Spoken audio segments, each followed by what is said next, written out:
अहम बात यह है कि आज समाअत के दौरान चीफ जस्टिस ने जस्टिस अतहर मिनल्लाह का हवाला दिया और कहा कि जस्टिस अतहर मिनल्लाह ने असेंबलियां बहाल करने का नुक्ता उठाया था, लेकिन हुकूमत की दिलचस्पी नहीं थी। मगर अहम और इंतहाई दिलचस्प बात यह है कि आज चीफ जस्टिस अतहर मिनल्लाह के उन नकात का हवाला तो दे रहे हैं, लेकिन केस की इब्तिदाई समाअत में जस्टिस अतहर मिनल्लाह ने जब असेंबलियों की बहाली के नकात उठाए थे तो चीफ जस्टिस उमरता बंदियाल ने कमरा अदालत में यकीन दहानी कराई कि इन नकात को अदालती हुक्म का हिस्सा बनाया जाएगा। लेकिन बाद में जब अदालती ऑर्डर आया तो उसमें ऐसा नहीं किया गया, बल्कि अदालती ऑर्डर में सिर्फ ये लिखा गया कि इन नकात को बाद में देखा जाएगा।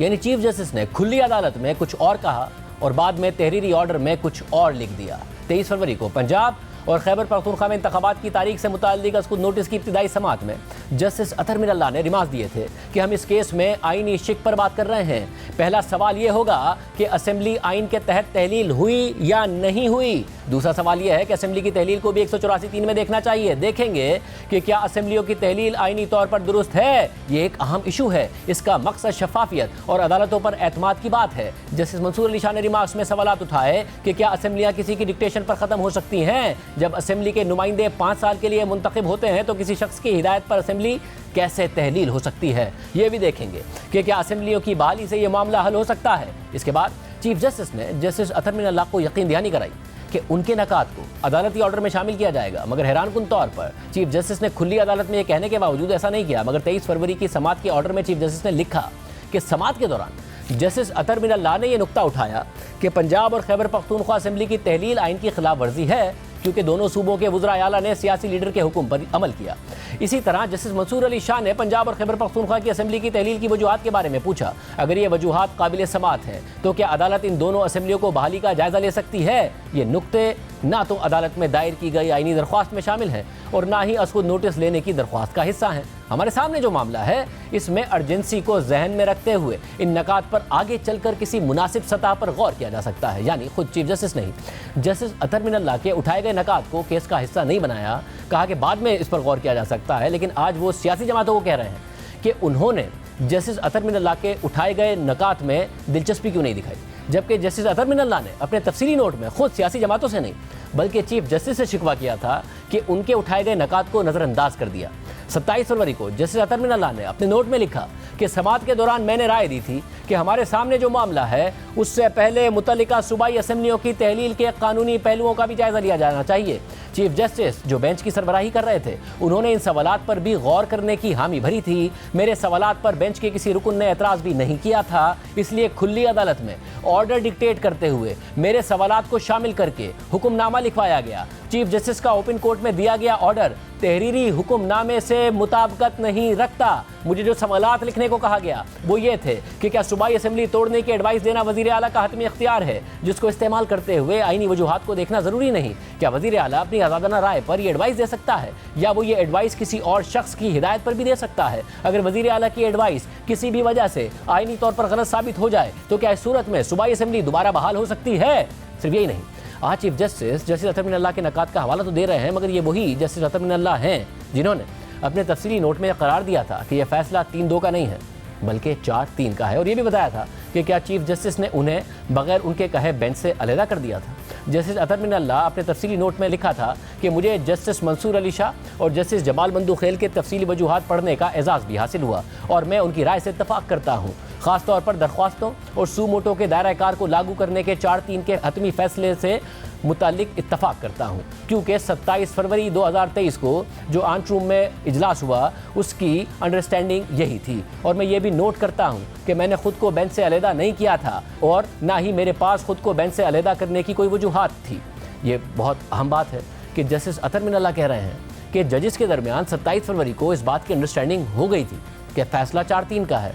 मगर आज चीफ जस्टिस अतहर मिनल्लाह ही के असेंबली बहाल के करने के नुक्ते का हवाला देकर सियासी जमातों को इल्ज़ाम दे रहे थे। मगर इस सब में एक अहम पेशरफ्त ये भी है कि अब तहरीक इंसाफ कुछ दिन पहले असेंबलियों की दोबारा बहाली की ख्वाहिश का इजहार कर चुकी है और कानूनी ऑप्शंस पर गौर कर रही है। इस हवाले से तहरीक इंसाफ के सदर परवेज़ इलाही से जब हाल ही में सवाल हुआ था कि क्या असेंबलियाँ तहलील करने का फैसला दुरुस्त था, तो उन्होंने जवाब दिया था कि पंजाब और खैबर पख्तूनख्वा असेंबली के स्पीकर ने इमरान खान से पूछकर असेंबलियाँ बहाल करने की दरख्वास्त की है और फिर परवेज़ इलाही के बयान के अगले दिन यह खबर सामने आई थी कि इमरान खान की हिदायत पर दोनों असेंबलियों के स्पीकर्स ने एक दरख्वास्त तैयार कर ली है, जिसमें दोनों सूबाई असेंबलियों में बहाल करने का मुतालबा किया गया है। मगर इस दरख्वास्त को दायर करने से पहले दोनों सूबों में इलेक्शन के हवाले से सुप्रीम कोर्ट के हतमी फैसले का इंतजार है, यानी तहरीक इंसाफ अदालत के हतमी फैसले का इंतजार कर रही थी। और आज चीफ जस्टिस ने भी दौरान समाअत जस्टिस अतर मिनल ला के उन वक़ात का हवाला दे दिया जिसमें उन्होंने असेंबलियों की तहलील की कानूनी हैसियत पर सवालात उठाए थे और उनकी बहाली से मुताल्लिक बात की थी। इसके अलावा आज एक और दिलचस्प सूरत हाल भी देखने में आई। आज चीफ जस्टिस ने सियासी जमातों के वकला के दलाइल पर यह भी रिमार्क्स दिए कि ये सारे नकात पहले क्यों नहीं उठाए गए। आईनी कार्रवाई को हुकूमत ने संजीदा नहीं लिया। इस मौके पर फारूक नाइक ने मुदाखलत करते हुए कहा कि हमें तो अदालत ने सुना ही नहीं था, जिस पर चीफ जस्टिस ने इस पर रिमार्क्स दिए कि सुप्रीम कोर्ट ने समाअत शुरू की तो हुकूमत ने बॉयकॉट कर दिया। हुकूमती बॉयकॉट के बाद हमने भी कह दिया कि अस्सलाम वालेकुम।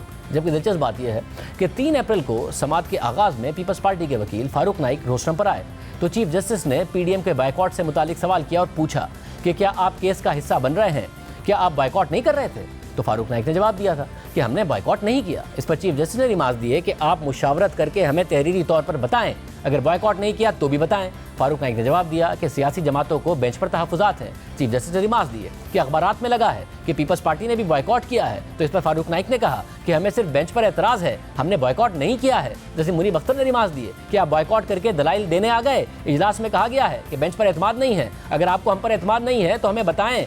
आपको हम पर एतमाद ही नहीं तो आप दलाइल कैसे दे सकते हैं। अगर एलामिया वापस लिया है तो आपको सुन लेते हैं। फारूक नाइक ने कहा कि सियासी जमातें समझती हैं कि इस मामले पर लार्जर बेंच बनना चाहिए, बेंच के दायरे अख्तियार पर भी तहफ़्फ़ुज़ात हैं। फिर नून लीग के वकील अकरम शेख ने कहा कि हमने वकालतनामे वापस नहीं लिए हैं, हमें बेंच पर तहफ़्फ़ुज़ात हैं, लेकिन अदालती कार्रवाई का हमने बॉयकॉट नहीं किया है। वकीलों का अदालत आना ही एतमाद जाहिर करता है। जस्टिस एजाजुल हसन ने रिमार्क्स दिए कि वकालतनामा देने वालों ने ही इस बेंच पर अदम एतमाद किया है। चीफ जस्टिस इस पर रिमार्क्स दिए कि सियासी जमातों ने अदालती कार्रवाई का बॉयकॉट नहीं किया तो तहरीरी तौर पर बताएं, बॉयकॉट ही करना है तो अदालती कार्रवाई का हिस्सा ना बने।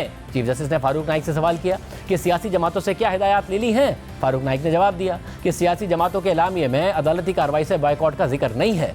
जैसे मुनीब अख्तर ने रिमार्क्स दिए कि आप अदालत पर अदम एतमाद कर रहे हैं और कह रहे हैं कि बॉयकॉट नहीं किया। नून लीग के वकील अकरम शेख ने इस मौके पर कहा था कि वकील वकालत करते हैं, गुलाम नहीं बन जाते हैं। 6 दिन से यहाँ बैठकर इंतजार कर रहा हूँ, क्या मुझे अपनी सुनवाई के लिए अखबार में आर्टिकल लिखना पड़ेगा। अदालत में मेरी तजलील हो रही है, मजीद अपनी तजलील नहीं कराऊंगा। चीफ जस्टिस ने अकरम शेख को हिदायत की कि आप अपने दलाइल तहरीरी तौर पर दे दें। अगर आप बुकला ज़ाती हैसियत में आते तो और बात होती, यहाँ आप सियासी जमात की नुमाइंदगी कर रहे हैं। हुकुमरा जमातों ने ऐलान किया है कि 3 रुकनी बेंच पर एतमाद नहीं है, यानी सियासी जमातों के वकला इब्तिदाई समातों के दौरान बार बार अदालत से इस्तदा करते रहे कि हम अदालती कार्रवाई का बॉयकॉट नहीं कर रहे हैं, हमारा अदालत में आना एतमाद का इजहार है, हमें सिर्फ बेंच पर एतराज़ है, अदालत हमें नहीं सुन रही है, हम मौक़िफ़ देना चाहते हैं। मगर चीफ जस्टिस समेत दीगर 2 जजेस बॉयकॉट पर इसरार करते रहे। मगर चीफ जस्टिस ने आज भी ये रिमार्क्स दिए कि आईनी कार्रवाई को हुकूमत ने संजीदा नहीं लिया। सुप्रीम कोर्ट ने समाअत शुरू की तो हुकूमत ने बॉयकॉट कर दिया। इसी तरह सिक्योरिटी सूरत हाल से मुताल्लिक जब वजारत दिफा और सीनियर इंटेलिजेंस अफसरान ने चीफ जस्टिस को इन चैम्बर ब्रीफिंग दी तो चीफ जस्टिस ने अगली समाअत में सिक्योरिटी इदारों की ब्रीफिंग की तारीफ की और कहा कि ब्रीफिंग के बाद हमें असल सूरत हाल का अंदाज़ा हुआ है। जब केस चल रहा था तब कोई हमें ब्रीफिंग देने नहीं आया। हालांकि 1 अप्रैल की समाअत में अटॉर्नी जनरल ने इंतखाबात के लिए सिक्योरिटी के मामले पर इन चैम्बर समाअत की इस्तदा की थी तो ये इस्तदा अदालत ने मंजूर नहीं की थी और चीफ जस्टिस ने इस पर रिमार्क्स दिए थे कि हमें सील्ड रिपोर्ट्स दे दें, हम पढ़ लेंगे।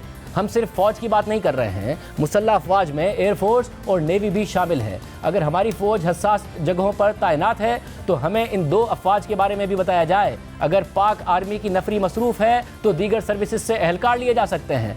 उसी समाअत में चीफ जस्टिस ने सेक्रेटरी दिफा lieutenant general retired Hamoodur Rahman से सवाल किया था कि क्या आपके पास रिटायर्ड जवान बुलाने का कोई तरीक़ाकार है। सेक्रेटरी दिफा ने जवाब दिया कि रिटायर्ड आर्मी जवान रिजर्व फोर्स होती है जिन्हें मखसूस हालात में बुलाया जाता है। रिजर्व फोर्स की तलबी के लिए वक्त दरकार होता है, रिजर्व फोर्स की तरबियत भी की जाती है। चीफ जस्टिस ने रिमार्क्स दिए कि इलेक्शन कल नहीं होने, पूरा शेड्यूल आएगा, हमें सील्ड फाइलें दे दें, हम जायज़ा लेकर वापस कर देंगे। आप चंद घंटों बाद या कल सुबह तक रिपोर्ट दे दें। सेक्रेटरी दिफा को अगली समाअत पर आने की ज़रूरत नहीं है। कुछ सवालात हमारे जहन में आए तो खुली अदालत में पूछ लेंगे। लेकिन इसके बाद केस की कोई समाअत ही नहीं हुई और 3 रुकनी बेंच ने फैसला सुनाते हुए इलेक्शन कराने का फैसला दे दिया। और फिर जब बाद में सिक्योरिटी इदारों ने ब्रीफिंग दी तो गिला कर दिया कि जब केस चल रहा था तो कोई हमें ब्रीफिंग देने क्यों नहीं आया।